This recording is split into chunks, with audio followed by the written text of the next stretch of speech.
Assalamualaikum warahmatullahi wabarakatuh.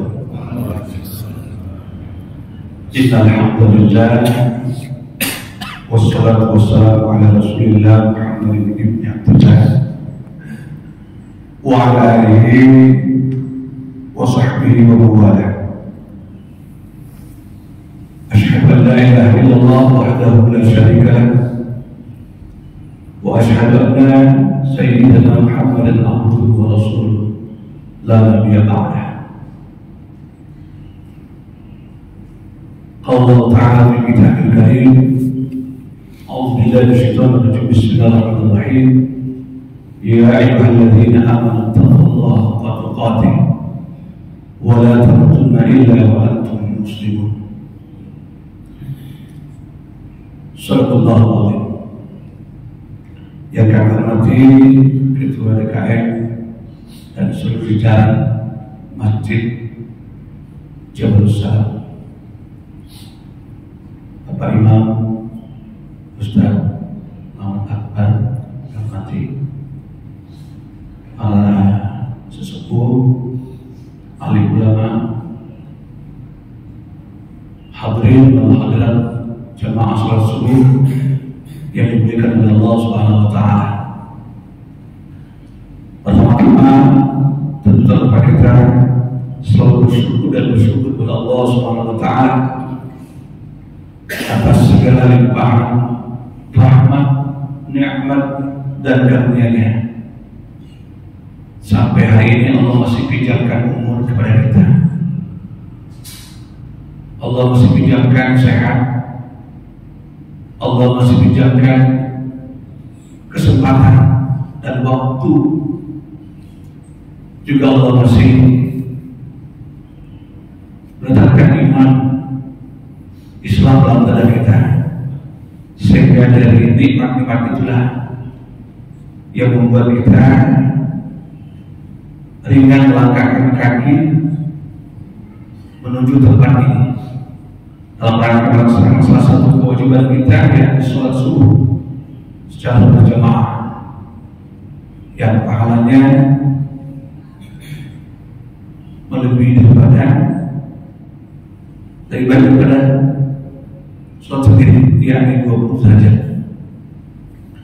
Oleh karena itu kita berharap kepada Allah SWT semoga kita jadikan orang-orang yang istiqomah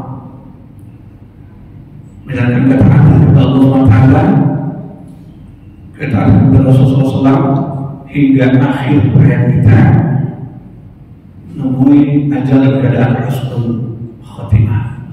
Amin Allahumma amin. Kedua kalinya sholawat serta salam semoga pula senantiasa berlimpah dan curah keharibaan kita baginda Rasulullah Muhammad sallallahu alaihi wasallam serta seluruh keluarga, para sahabat dan para pengikutnya hingga yaumil akhir. Bapak Ibu yang dirahmati Allah Subhanahu wa Ta'ala,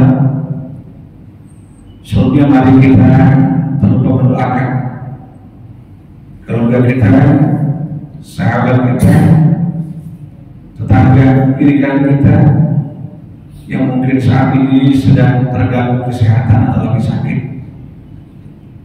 Doakan mereka mudah-mudahan Allah SWT mengangkat segala penyakitnya dan juga menyembuhkan sakitnya, sehingga insya Allah bisa kembali beraktivitas seperti sedia kala dan juga bisa bergabung bersama-sama dengan jamaah Masjid Jabal Salam dalam kegiatan ibadah, baik itu sholat maupun ta'lim seperti pada subuh hari ini.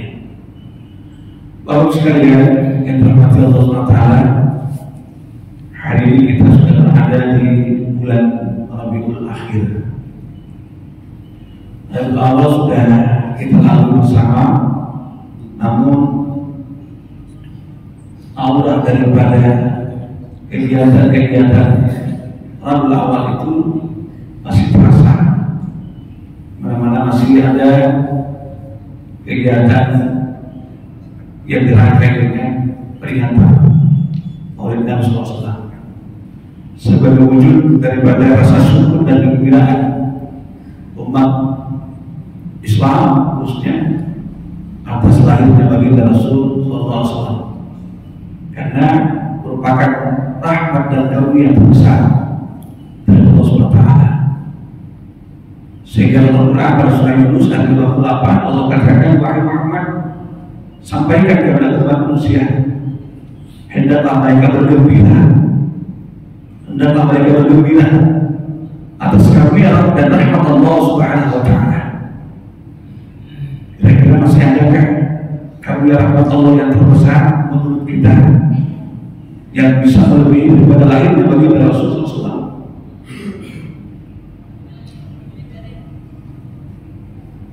Padahal Allah telah menjelaskan bahwa wa ma arsalnaka illa kafatan linnas, bahwa tidak aku utus engkau wahai Muhammad kecuali untuk seluruh umat manusia. Bahkan di ayat lain Allah katakan, wa ma arsalnaka illa rahmatan lil alamin, menjadi rahmat bagi seluruh alam semesta. Berarti merupakan rahmat dan karunia Allah yang terbesar. Makanya tidak heran kita kalau sebagai umat Islam itu ya,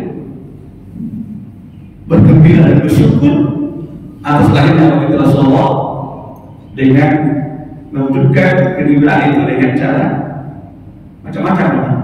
Ada yang dengan bersedekah, ada yang dengan membaca Al-Quran, membaca sholawat, dan juga ada yang dengan cara-cara seperti mengadakan suatu kegiatan pengajian yang disebut atau dibungkus dengan kata peringatan Maulid, seperti itu. Jadi masalah. Ada pun yang tidak melakukan itu, ya ada apa juga. Kita jangan saling memaksakan satu dengan lain. Karena ibarat orang itu mau menuju satu titik, itu banyak jalan yang bisa ditempuh. Orang mau ke bandara misalnya, itu banyak jalan yang bisa ditempuh. Ada lewat BDS sampai juga, ya, ada lewat apa namanya BJ masuk, ya, sampai juga. Ada mungkin lewat orang, ya, sampai juga lewat dom menuju ke bandara juga sampai. Seperti itu. Sama-sama ingin menggapai satu tujuan itu. Sama juga dengan dalam beragama, beramal. Banyak jalan yang bisa dia tempuh. Yang penting itu lana amalnya walaupun amal. Amalan saya bukan sampai orang sampai. Hadirin sekalian yang dirahmati Allah Taala. Allah apa sih yang paling inti kita dalam taklim peringatan itu oleh itu? Tentunya adalah kita yang mengenal lebih jauh sosok Nabi yang diutus oleh Allah yang menjadi uswatul hasanah, suri teladan. Hadirin sekalian, pada suatu hari seorang sahabat bertanya kepada Ummul Mukminin, ya, salah seorang istri Rasulullah, bagaimana akhlak Rasul itu? Lalu beliau katakan, kalau mau tahu akhlak Rasul, itulah Al-Quran. Al-Quran. Jadi kalau kita mau mengenal sosok baginda Rasulullah, tentunya kita tidak pernah jauh daripada Al-Quran dan sunnah beliau. Yang sebagaimana juga beliau katakan, taraktu fikum amrayn la tadillu man tamassaka bima kitaballah wa sunnah rasulih. Aku tinggalkan dua perkara kepada kalian. Jika kalian ingin selamat tentunya dunia akhirat, maka kalian pernah meninggalkan dua hal ini, yaitu Al-Quran dan sunnah Rasulullah. Nah, di antara mungkin barangkali bisa kita melihat tentang akhlak Rasulullah Al-Quran digambarkan pada surah Al-Imran 144-145. Di mana dikatakan di sana tempat lima. Yang pertama adalah alladzina yunfiquna fis syarra'i wad dharra. Itu sudah menjadi juga ciri orang takwa. Yaitu beliau itu senang sekali namanya membantu, bersedekah, ya, memberikan kasih sayang, meringankan beban orang-orang yang sedang susah, baik dalam keadaan beliau itu lagi senang, banyak harta misalnya gitu, atau dalam keadaan lagi susah atau sempit. Ini akhlak yang dimiliki oleh baginda Rasulullah SAW yang bisa menjadi cirinya orang yang bertakwa kepada Allah SWT. Oleh karena itu bagi kita yang mengaku punya kepada Rasulullah SAW, yang ingin mendapatkan syafaatnya, yang merasa mencintai beliau, maka tentu kita bisa mencontoh, karena yang beliau contoh terbaik yang diutus oleh Allah SWT. Yang paling susah itu di saat kita lagi susah, lagi sempit, ya, lagi pas-pasan, tiba-tiba ada orang yang juga memerlukan, saat membutuhkan, ya, sesuatu. Ini yang paling susah kita, di situ tantangan keimanan kita ada sekali. Mampukah kita berikan di saat-saat kita dalam keadaan susah? Kalau keadaan kita di sana banyak duit, baru gajian misalnya, bersedekah itu gampang, ya, seperti itu. Tapi di saat dalam keadaan susah, tangga sudah tua, ya kan, anak istri juga sangat memerlukan sesuatu seperti itu, tiba-tiba ada orang yang membutuhkan, mampukah kita berikan itu? Ini yang pertama. Lalu yang kedua, wal kadzimin al-ghaidh, itu juga ciri atau akhlak Rasulullah. Apa itu? Yaitu mampu menahan amarah, emosi. Marah ini tidak dilarang. Manusia yang marah. Justru tidak bagus kalau ada orang yang marah. Ya kan? Semisal ada orang yang menghina nabinya, nggak marah. Ada orang yang menghina agamanya, nggak marah. Ada orang yang menghina, mencaci maki Tuhannya, nggak marah. Itu nggak bagus. Ya kan? Anak istri nggak mau makan kepada Allah, nggak marah. Ini nggak bagus. Nah, jadi marah manusiawi. Cuma kapan kita menempatkan marah itu, ya? Atau kapan kita marah, kapan nggak boleh marah. Seperti itu. Nah, kita lihat manusia itu ada tiga macam, ada 4 macam tipe marah itu. Yang pertama, ada orang marah itu cepat sekali marah. Ada orang cepat sekali marah, lambat sembuhnya. Ada gitu. Nggak bisa dimain sedikit ya, langsung marah-marah ya. Sudah marah, udah lama sekali belum bisa sembuh. Dan cukup sebulan, ya kan? Tahunan marahnya itu nggak sembuh, ya kan? Padahal Rasul menyampaikan bahwa hal bagi kita seorang muslim itu ya sampai melebihi 3 hari permusuhan atau marah seperti itu. Nah, jadi kalau kita ada lagi emosi marah, paling maksimal 3 hari ya, sembuh sudah seperti itu. Tapi ini ada orang yang marah hari ini itu berbulan-bulan nggak sembuh, ya kan? Misal ada jamaah barangkali cuma sedikit kita main-mainin ya, nah kita turunan ya marah dia sampai-sampai nggak muncul lagi berjamaah. Nah, karena kenapa? Pokoknya aku gak mau datang ke masjid dulu, soalnya kalau masih ada sekali aku dompol sama dia. Nah ini, gitu ya. Ini adalah ini tipe kurang bagus ini, tidak bagus, bukan kurang bagus, memang tidak bagus. Nah ini tipe marah pertama. Tipe marah kedua, itu ada orang itu ya, dia cepat marah seperti itu. Punya ada gak bisa dimain sedikit, cepat marah, tapi cepat sembuhnya. Gitu. Yang penting udah dilampiaskan amarahnya, sembuh sudah. Cepat marah, cepat sembuh. Ya, seperti itu. Ini juga kurang bagus juga karena dia cepat marah. Kalau cepat sembuhnya bagus, ya kan? Ini yang cepat marahnya ini tidak bisa kita main dikit ya, gurun dikit marah dia. Seperti itu. Nah, ini langsung ke seperti itu. Wal kafir menolak ini harus kita contohkan ya. Tahan amarah kita kalau ada amal yang sekiranya itu membuat kita bisa emosi, tapi kalau kita mampu menahan atau kalau kita tidak marah, kita bisa mengendalikan. Nah, ini tipe yang kedua yang kita tahu juga ya. Nah, tipe ketiga, ada itu orang yang lambat sekali marahnya. Dia panjang, dia digodain, digojlokin, diguyon, pokoknya susah dia marah, susah marah. Ya. Begitu dia marah, lambat sembuh. Nah, gitu. Ada begitu, susah marah, lambat sembuh. Ini juga masukan bagus ini ya. Kalau usaha marah bagus, cuma lambat sembuhnya ini belum bagus, gitu kan? Ya kan? Sekali ada begitu, ada. Nah, jadi mungkin kita bisa menilai dari kita di mana saya ini kan. Nah, yang keempat, ada orang itu yang susah sekali marah.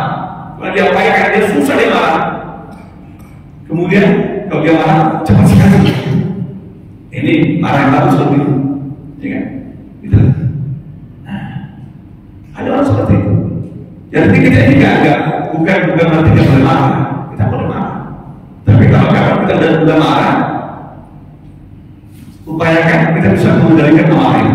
Yaitu kita susah sekali marah, jangan cepat marah ya. Tapi begitu marah, cepat sembuh, cepat sembuh. Sekali.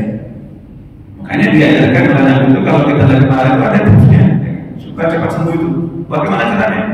Ya, mungkin lagi duduk ya, ganti posisi lah. Mungkin kita lagi berdiri lagi. Diri sampai jalan kemarin, itu insya Allah pada marah kita. Kalau masih ganti posisi masih marah, ambil air dulu. Nah, siram air dulu, ya. Karena marah ini kan identik dengan api panas, kan? Maka yang bisa menyalakan api itu dengan air. Maka berwudulah, kita masuk berwudu. Sudah berwudu masih marah lagi, masih emosi lagi, belum bisa memberikan amarahnya. Nah, ambil sejadah. Sholat 2 rakaat, entah sholat korban atau sholat hajat dan sebagainya, pokoknya sholat 2 rakaat atau sholat sunah wudu, silakan.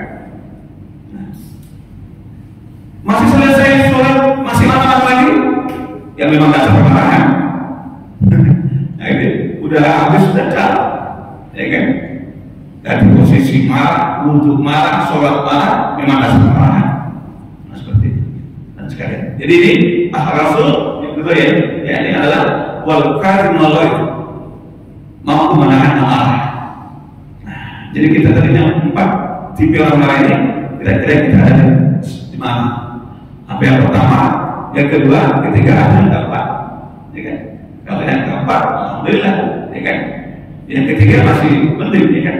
Jangan sampai yang pertama gampang marah, susah sembuh, ya kan? Nah, masih ada penting tadi gampang marah, ya cepat sembuh, Pak, seperti itu. Yang keempat tadi adalah lambat marahnya, cepat sembuh, ya. Marah yang bagus seperti itu bisa dikendalikan. Karena suatu hari ada sahabat yang minta nasihat ke Rasulullah. Ya. Kata sahabat itu, wahai Rasulullah, berikan aku nasihat yang singkat padat, namun mencakup semuanya. Aku bisa tenang, pelanggan setenang yang saya. Lalu kata Rasul, jangan marah. Itu nasihatnya, jangan marah dan jangan benci. Minta lagi nasihat. Kedua kalinya tetap itu jawaban Rasulullah. Sampai 3 kali sahabat ini bertanya bahwa minta nasihat, tetap itu jawaban Rasul, jangan marah. Nah, jadi kita marah ini luar biasa sekali pengaruhnya. Ya, kalau kita suka marah itu ya, pengaruhnya luar biasa pada diri kita. Orang tidak ada yang senang sama kita. Ya. Kemudian juga apa namanya, kita juga harus tenang, karena pikiran hati kita tidak tenang kalau kita suka marah. Ada sekalian yang terlepas dalam sopan, maka hilangkan rasa marah ini. Kalau bisa, kalau kamu menjadi manusia yang tenang, pikirannya tenang, hatinya tenang, orang lain tenang dengan kita. Seorang sahabat yang bernama Jariyah bin Qudar dikatakan Rasul sebagai ahli surga, penghuni surga, di mana ini diterangkan bahwa suatu hari Nabi mengadakan pengajian seperti ini. Lalu tiba-tiba Nabi mengatakan bahwa wahai sahabatku semuanya, sebentar lagi kita akan kedatangan ahli surga. Nah, seperti itu. Lalu para sahabat yang duduk majelis ini kaget, siapa kira-kira ini? Dan apa? Seseorang muncul. Jadi kedatangan muncul, sebuah kaget, ternyata ini orangnya. Hari kedua beliau melaksanakan majelis lagi, ngomong lagi, wahai para sahabatku, sesaat lagi kita akan kedatangan seorang ahli surga. Nah, kata sahabat, siapa lagi? Dan lama muncul lagi, jadi ini udah lagi, oh ini orangnya, ya kan? Sampai ketiganya beliau seperti itu, tetap itu orangnya datang. Akhirnya seorang sahabat yang bernama Abdullah bin Amr bin Auf penasaran, apa sih amalannya lagi? Kalau sampai Rasul katakan 3 kali ini ahli surga, pasti ada amalan, pasti ada yang melebihi dari kita ini, sehingga dikatakan Rasul sebagai ahli surga. Maka penasaran seorang sahabat yang bernama Abdullah bin Amr bin Auf, saking penasarannya mengikuti udara ini, dari kehidupannya, dan izin saya akan bermalam menjadi tamu selama 3 hari di sana. Abdullah bin Amr bin Auf diamati apa sih amalannya sih dari sahabat di sana, diamati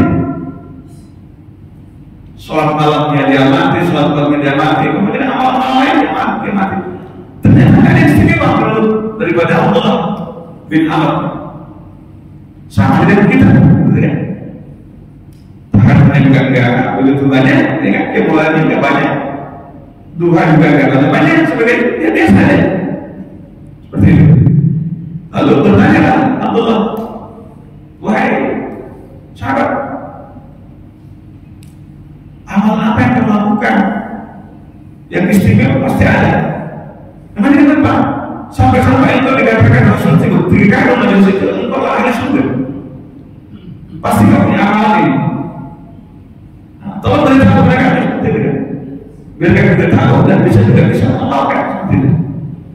Nah, kata sahabat ini, dia bilang teman, Anda ada rasanya amal saya yang istimewa, sholat juga sama seperti kalian. Itu seperti itu. Zuhur 4 rakaat, paling kamu lihat latihan namanya. Ya, kemuliaan juga ada, banyak juga saya. Tapi kata Allah pasti ada, coba pasti ada. Nah, hanya dia jujur, ya kan? Kepada Allah, wahai sahabat Allah, ya. Jujur saya sampaikan, ini amal hati. Apa itu? Saya nggak bisa tidur setiap malam itu, wahai sahabat, sebelum saya maafkan semua orang yang bersalah kepada saya. Jadi nggak ada rasa benci di hati saya, nggak ada rasa marah, nggak ada rasa dendam terhadap siapa. Itu yang saya lakukan tiap malam. Sebelum saya tidur, saya hilangkan semua rasa marah, rasa dengki, rasa benci kepada siapapun, dan saya memaafkan. Nggak bisa saya tidur kalau nggak saya memaafkan orang-orang tersebut. Baik orang itu datang kita atau tidak, yang penting saya sudah maafkan. Oh itu kan ini luar biasa. Berarti itulah amalan yang melakukan, yang membuat Rasul menyatakan bahwa engkau adalah ahli surga. Ya. Jadi menghilangkan rasa marah dalam diri kita, rasa benci hilangkan, kemudian maafkan semua kesalahan orang yang pernah berbuat salah pada kita. Ini ada sekali, luar biasa. Jadi kalau kita bisa maafkan ini, sungguh luar biasa. Dan kita alhamdulillah termasuk orang-orang yang menjadi surga seperti sahabat Jariyah bin Abdullah. Jadi hilangkan rasa marah. Ini mencontoh dan adalah hak Rasul Sallallahu Alaihi Wasallam. Kita bisa lihat dalam data bahwa sehari setelah beliau meninggal dunia itu atau wafat itu selamanya, datang Abu Bakar As-Siddiq menghadap kepada Ummul Mukminin. Wahai Ummul Mukminin, kira-kira apa yang bisa aku lakukan dari hal yang kebiasaan Rasul selama ini supaya tidak putus, tidak putus amal itu. Lalu kata Ummul Mukminin, istri saya Rasul, wahai Bakar, kalau kau mau, ada kebiasaan Rasul yang selama ini dilakukan tiap hari dia mengunjungi seseorang. Konon menurut kabar bahwa seseorang itu adalah seorang pemuda buta, pengemis. Seorang pengemis pemuda buta, dan dia adalah seorang Yahudi, bukan orang Muslim. Dan menurut beritanya bahwa orang ini sangat-sangat benci kepada Rasulullah. Tapi Rasul tiap hari mengantarkan makan. Saking bencinya pemuda itu, kata Ummul Mukminin, sering keluar dari mulutnya itu kata-kata yang cacian kepada Rasulullah. Apa itu? Muhammad gila. Muhammad gila, tukang sihir. Itu yang keluar dari mulutnya. Tapi Rasulullah tiap hari mengantarkan makan lagi. Kira-kira Abu Bakar kalau mau melakukan silakan. Nah, akhirnya Abu Bakar mengatakan, baik, saya akan coba. Nah, supaya amalan juga terputus. Akhirnya keesokan harinya Abu Bakar melaksanakan atau mencoba mengerjakan pekerjaan Rasul ini. Sehingga cerita bertemulah dengan pemuda ini. Betul aku sampaikan, dia seorang pemuda buta, pengemis, seorang Yahudi, dan betul-betul dia sangat benci dan selalu mencaci maki Rasulullah dengan kata-kata Muhammad gila, Muhammad itu tukang sihir, Muhammad gila, seperti itu. Tapi Abu Bakar tetap menjalankan tugasnya. Coba dia memberikan makan kepada pemuda tersebut. Ternyata begitu diseluruhkan makanan, langsung berkata seperti ini, wahai Tuhan, mohon maaf, sepertinya orang yang memberikan saya makan hari ini bukanlah orang yang kemarin memberikan saya makan. Kaget Abu Bakar, kok bisa terjadi? Wahai Abu Bakar, kenapa tahu? Kalau kamu buta, betul wahai manusia buta, mata kepala yang buta dan kepala hati juga buta. Aku tahu persis orang yang ada di hadapan saya ini yang memberikan makan bukanlah orang yang kemarin-kemarin saya memberikan makan. Lalu kata Abu Bakar, memangnya seperti apa orangnya itu memberikan makan? Kata pemuda ini, wahai Tuhan, belum pernah ada orang yang menyamai dia. Jangankan Tuhan, ibu aja ada pernah melakukan seperti itu. Dia adalah satu-satunya orang yang memberikan saya pelayanan begitu luar biasa, penuh kasih sayang.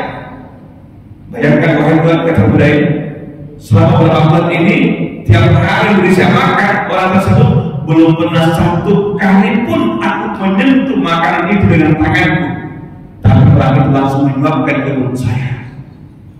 Luar biasa, harum sekali. Lalu kata Abu Bakar, memang kamu tahu siapa orangnya? Enggak tahu, wahai Tuhan. Selama dia bisa makan, belum pernah memberi tahu siapa dirinya. Identitas siapa? Identitas siapa? Tidak pernah tahu. Namanya siapa? Tinggalnya di mana? Seperti apa? Wujudnya enggak tahu. Lalu kata Abu Bakar, Wahai anak muda, ketahuilah, orang yang selama ini memberi kau makan dengan penuh kasih sayang seperti itu, dialah orang yang selama ini kau benci, yang selama ini kau caci maki. Siapa dia? Itulah Muhammadur Rasulullah Sallallahu Alaihi Wasallam. Mendengarkan nama Nabi Muhammad, menetes air mata si pemuda ini, menyesal. Wahai Tuhan, kenapa hari ini baru aku tahu itu Muhammad? Kenapa tidak kemarin-kemarin aku tahu itu Muhammad? Andai kata sejak kemarin aku tahu itu Muhammad, maka sejak itu pula aku akan masuk Islam. Oleh karena itu, wahai Tuhan, saksikan sekarang aku masuk Islam berkat kemuliaan Muhammad, berkat akhlaknya Muhammad. Asyhadu an la ilaha illallah wa anna Muhammadar Rasulullah. Dan sekarang betul-betul akhlak Rasul menunjukkan sifat kasih sayang, tidak ada rasa dendam, tidak ada rasa marah terhadap siapapun, walaupun beliau punya kesempatan membalas, tetapi beliau melakukan. Di hadapan beliau mengatakan, Muhammad bilang Muhammad itu kan sihir. Beliau tidak marah sekali, tetapi beliau memberikan upaya yang luar biasa kasih sayang. Padahal maknanya bukan sahabat, bukan pengikut beliau, ya kan, seperti itu.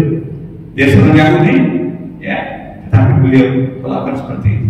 Ini wal kadzimin al-ghaib sampai pada wal afina an-nas, memaafkan setiap kesalahan orang. Ini minta maaf mungkin barangkali lebih lakukan, tapi memberi maaf ini terkadang kita susah. Apalagi kalau sudah sakit hati kita, ya kan, sudah bermalu dan sebagainya, itu susah untuk memaafkan hati sekali. Tapi kalau kita bisa melakukan itu, maka berarti kita telah melaksanakan sunnah dan akhlak Rasul, mencontoh beliau sebagai contoh atau suri teladan terbaik yang diutus oleh Allah Subhanahu Wa Taala. Bukan hanya umat dan sahabat yang memuji, tapi Allah yang langsung memuji.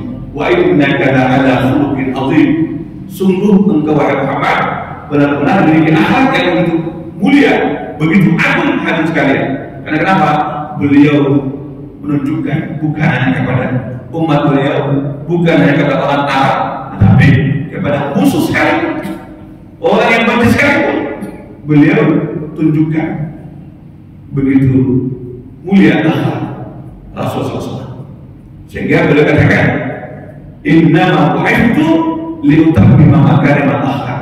Sesungguhnya aku diutus oleh Allah SWT ke muka bumi ini tidak lain dan bukan malah untuk menyempurnakan akhlak. Nah, ini ditunjukkan beliau, bukan hanya kata-kata, bukan hanya omong-omong, tapi beliau tunjukkan tentang bagaimana kita beretika yang baik, berakhlak yang baik, ya, baik itu kepada sama manusia, tentunya juga kepada lebih kepada Allah Subhanahu Wa Taala, baik kepada sahabat sekalipun, ya, maupun kepada orang yang memusuhi kita. Karena kalau kita berbuat baik kepada orang yang memusuhi kita atau berbuat baik sama kita, itulah namanya menyambung silaturahmi.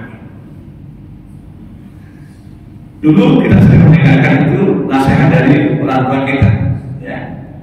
Tapi ada yang saya kurang setuju, yang terakhirnya kata orang tua kita disampaikan keadaan yang dijelaskan, dipertegas. Nah, saya ini, ya, kalau ada orang berbuat baik sama bapak, itu bapak berupaya untuk berbuat lebih baik lagi daripada orang itu. Nah, itu bagus. Tapi yang kedua itu belum bagus. Tapi ingat, kalau ada orang berjahat sama bapak, bapak lebih jahat lagi sama dia. Nah, ini yang terbagus. Padahal Nabi SAW itu, ya, kalau bisa, kalau ada orang berbuat jahat sama bapak, bapak tetap baik sama dia. Itulah ada Rasulullah. Terus sekali. Ini namanya menyambung silaturahmi. Kalau kita berbuat baik sama orang berbuat sama kita, itu namanya memupuk silaturahmi itu. Ibarat kita punya tanaman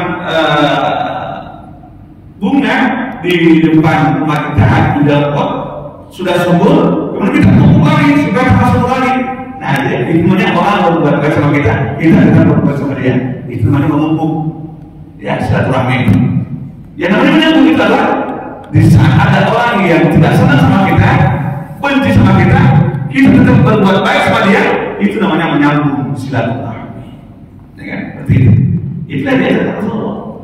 Ya, kalau ada berbuat jahat atau berbuat jelek, benci sama kita, upayakan tetap kita baik sama dia. Ini ada. Karena ancamannya orang yang putus, ya, kata Rasul, la yadkhulul jannata qati'un, tidak masuk surga orang yang memutus hubungan silaturahmi. Nah, jadi kalau ada orang yang benci, tidak senang sama kita, kalau kita malas, kalau gitu aku nggak putus sama kamu, biar aja. Nah, ini namanya pemutus. Nah, ini barangkali sebelum masuk ke surga, sudah tinggal beberapa menit. Silakan kalau ada yang mau berdialog, tanya, satu. Silakan.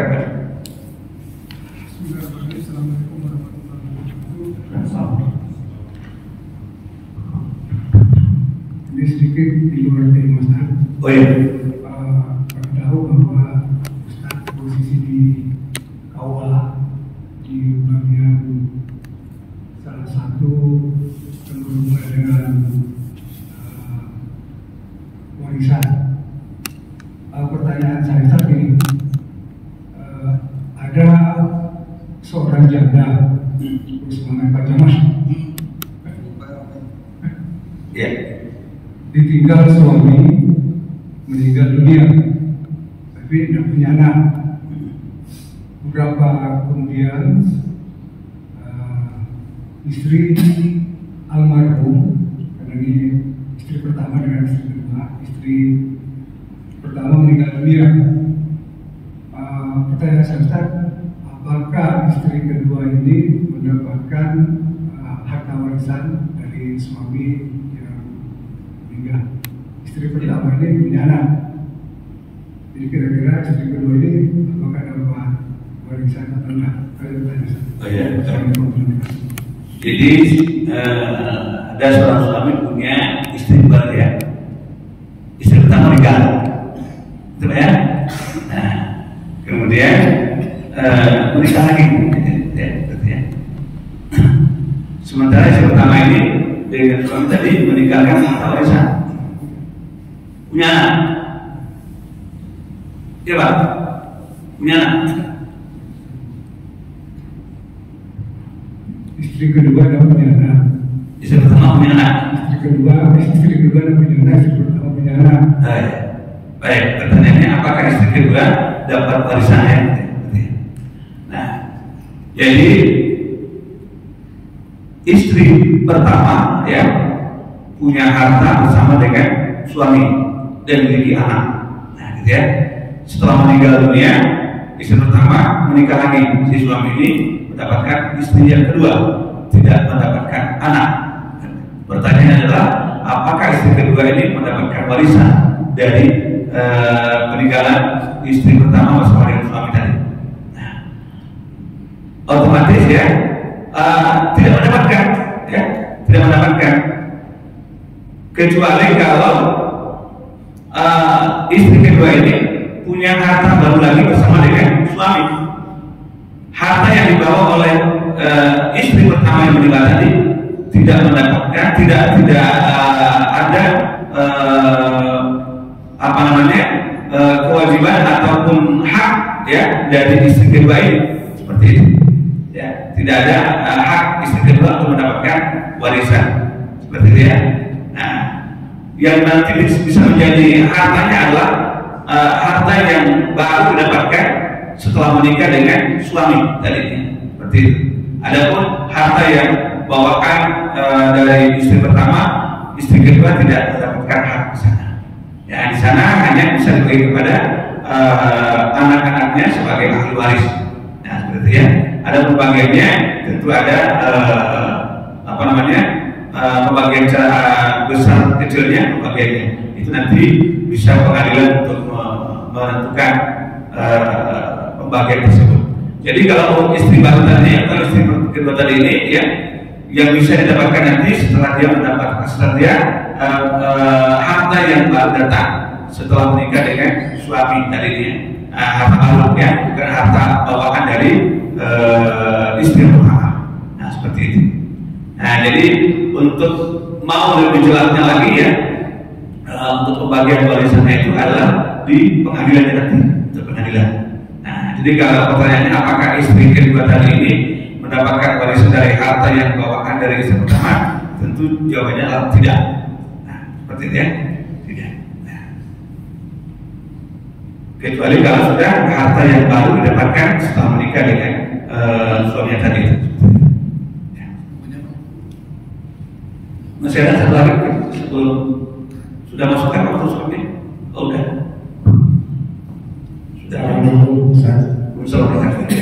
Menyambung pertanyaan tadi Pak. Ya. Kalau dari suami istrinya meninggal istri pertama meninggal, apakah suami ini sudah harus membagikan warisannya? Sebetulnya apakah tidak warisan itu sebetulnya akan mundur kata-kata warisan apabila yang punya atau hak pertama itu adalah suami, seorang bapak meninggal. Inilah yang dikatakan dengan nyampaikan warisan itu. Jadi artinya apa? Kalau sekarang begitu dia kami menikah lagi dengan istri kedua, kemudian dia memberikan hak sebagian harta dia yang dia peroleh dengan istri yang pertama, dia berikan atas nama istri yang ini, misalkan begitu satu rumah atau apa namanya. Apakah begitu suami meninggal, anak-anak yang tadi akan menuntut bahwa termasuk itu dia tidak punya hak, padahal ini orang ayahnya sudah memberikan pada waktu dia hidup. Kira-kira kita bisa bagaimana? Iya. Ya. Jadi sebaliknya yaitu suami meninggal ya, suami meninggal kemudian istrinya meninggal kan? Dan ya anggaplah ada warisan yang diberikan kepada si istri ya, sesuai dengan takarannya atau sesuai dengan pembagiannya seperti ya. Pertanyaannya apakah harta tersebut ya bisa dibagikan kepada anak ya? Bukan. Anaknya menuntut supaya itu bukan haknya. Oh, menuntut haknya kepada ibunya. Ya. Nah, jadi gini. Jadi harta warisan itu ya terjadi setelah yang pewaris tadi meninggal dunia. Ya, seperti itu.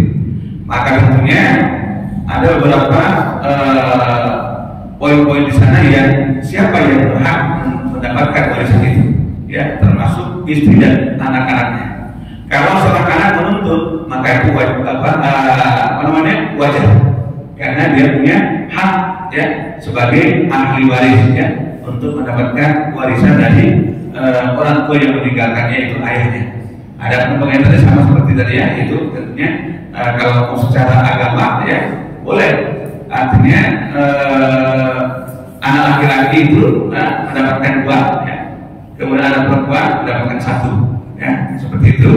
Kalau mau secara kekeluargaan ya boleh dibagi rata, misalnya kalau tidak ada yang keberatan, semisal dia punya anak laki-laki ada 2 misalnya kan, kemudian ada perempuan ada 2 juga, berarti ada 4 anaknya ya, seperti itu. Misalnya punya harta 1 miliar ya, 1 miliar, berarti si anak laki-laki dapatkan 2 ya, 2, anak perempuan dapat 1 ya, setelah nanti juga dikeluarkan juga untuk istri ya, karena ibu juga punya hak sana. Jadi itu kalau secara agama, tapi kalau secara kekeluargaan dan kita pakai rata aja. Nah, yang penting tidak ada yang keberatan, boleh. Nah, seperti itu. Nah, jadi anak berhak untuk menuntut haknya, ya, gitu ya. Oleh karena itu kita sebagai orang tua juga harus paham, oh ini punya suami saya, ya, gitu kan. Berarti aku lah yang berhak semuanya, tidak. Nah, anak juga punya hak di sana ya untuk mendapatkan Jadi kita harus berikan. Nah, jadi demikian barangkali seperti itu. Boleh dengan secara kekeluargaan, boleh dengan cara hukum agama. Nah, tergantung nanti kesepakatan. Kalau kita mau mengagama seperti itu, laki-laki dapat 2, perempuan dapat 1. Kalau mau secara kekeluargaan, boleh dibagi ratanya, berarti tidak ada yang keberatan salah satu di antara ahli waris tadi. Nah, mungkin itu ya. Demikian, karena waktu juga sudah cukup ya. Ya. Jika ada benar dari Allah Taala, namun jika ada salah, tentu kesalahan, kekurangan datang dari pribadi. Saya ucapkan terima kasih kepada pengurus Masjid Darus Salam yang hari ini memberikan kesempatan untuk bersilaturahmi dengan Bapak serta jemaah Masjid Darus Salam. Semoga silaturahmi ini insyaallah memperpanjang umur, memperluas rezeki, dan mudah-mudahan insyaallah kita semuanya sehat lahir batin. Di saat kita meninggal dunia bisa keadaan husnul khatimah. Amin. Allahumma amin. Al-Fatihah. Auzubillahi minasyaitonir rajim. Bismillahirrahmanirrahim. Alhamdulillahirabbil alamin. Arrahmanir rahim. Maliki yaumiddin. Iyyaka na'budu wa iyyaka nasta'in. Ihdinas siratal mustaqim. Siratal ladzina an'amta 'alaihim ghairil maghdubi 'alaihim waladdallin. Amin amin ya Allah. أعوذ بالله من الشيطان الرجيم بسم الله الرحمن الرحيم الحمد لله رب العالمين والصلاة والسلام على أشرف الأنبياء والمرسلين سيدنا ومولانا محمد وعلى آله وأصحابه أجمعين اللهم افتح لنا أبواب الخير وأبواب البركة وأبواب الرزق وأبواب النعمة وأبواب القدر والشفاء والسلام والجنة اللهم اجعلنا الولاء والبلاء والوباء والفحشاء والمنكر من كل بلاء من وعذاب الآخرة برحمتك يا أرحم الراحمين اللهم أنت السلام ومنك السلام وإليك يرجع السلام بحمد ربنا السلام وأدخل جنة السلام تبارك الله وتعالى يا ذا الجلال والإكرام اللهم يا الله يسر لنا زيارة مكة والمدينة ببركة حبيبك نبيك محمد صلى الله عليه وسلم اللهم إنا نسألك سلامة في الدين وعافية في الجسد وزيادة في العلم وذكر الرزق وتوبة قبل الموت ورحمة عند الله ومغفرة بعد الموت اللهم حمد عليك بشكرات الموت والنجاة من الأمر الإنسان ربنا تقبل منا انك انت السميع وتب علينا يا مولانا انك انت التواب الرحيم ربنا آتنا في الدنيا حسنه في الاخره حسنه وقنا عذاب النار صلى الله عليه وسلم محمد والحمد لله رب العالمين السلام عليكم ورحمه الله وبركاته.